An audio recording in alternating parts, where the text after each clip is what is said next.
Masih di Healthy Roll Out, dan kalau lu ngikutin minggu lalu gua masih utang jawaban dari pertanyaannya Salsa Musila. Nah, hari ini gua akan jawab pertanyaan dari ini, kayak gua kenal nih. @arbihasbi. Kayaknya kita follow-followan di Instagram.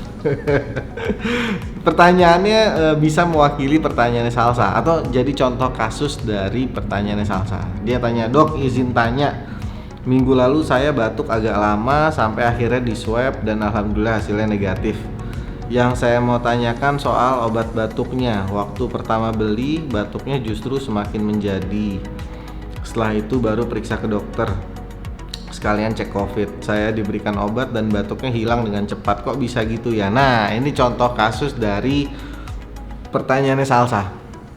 Jadi Salsa dan Arbi, batuk itu ada dua. Ada batuk berdahak, ada batuk tidak berdahak.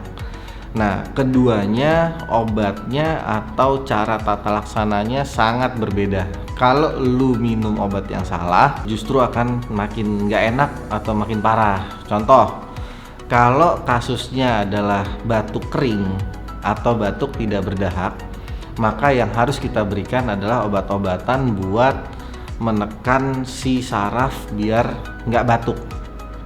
Kalau lu salah, misalnya batuk kering dikasih obat batuk berdahak, yang ada lu akan makin batuk dan mungkin banget sekitar rongga mulut bagian dalam, kerongkongan tenggorokan itu berdarah. Nah, kenapa gitu? Karena obat batuk yang untuk berdahak memang tidak menghilangkan batuknya. Jadi untuk kasus batuk berdahak, obatnya ini justru tidak membuat lu untuk tidak batuk. Obatnya justru akan mengencerkan dahak dan merangsang lu untuk batuk agar dahak yang sudah encer itu bisa dibuang.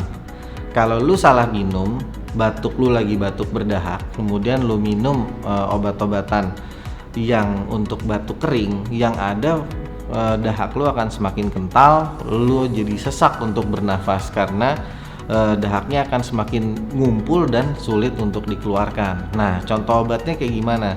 Kalau obat-obatan untuk batuk berdahak, mungkin lu akan sering dengar kayak Ambroxol atau Bromhexin. Bromhexin tuh contohnya apa yang seringnya Bisolvon. Nah, tapi Bisolvon pun sekarang sudah mulai merambah produk lain, dimana dia juga jadi ada yang buat pilek, ada yang buat batuk kering. Nah, kalau untuk obat-obatan batuk kering itu biasanya tidak berdiri sendiri. Biasanya sudah dicampur dengan obat pilek, sudah dicampur dengan obat demam. Contohnya kayak dextromethorphan dicampur PCT sama pseudoephedrine, jadinya kayak Tuzalos atau Alpara, misalnya kayak gitu. Sorry ya, gue nyebut merek itu yang sering gue pakai, misalnya kayak gitu. Nah, ada juga yang sendiri berdirinya kayak kodein. Cuman permasalahannya kodein ini masuknya ke narkotik, jadi nggak mungkin untuk lo beli sendiri. Lo harus belinya itu dengan resep dokter.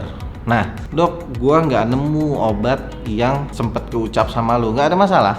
Yang penting kalau misalnya lo ke dokter, jelaskan dengan benar bahwa lu batuknya kering atau batuknya berdahak. Oh, kalau pagi berdahak, kalau malam kering. Ada juga yang begini, ya lu tinggal bilang dominan mana, lebih sering untuk berdahak kah atau lebih sering kering kah gitu. Kalau lu mau coba untuk beli obat sendiri dan lu nggak hafal nama-nama obat, save aja episode ini. Kalau lu batuknya kering, beli obat batuk antitusif. Kalau lu batuknya berdahak, beli obat batuk ekspektoran. Jelas? Semoga bisa menjawab pertanyaan lu berdua itu sama si Salsa. Oke. Keep your body and mind healthy and you ready to roll out.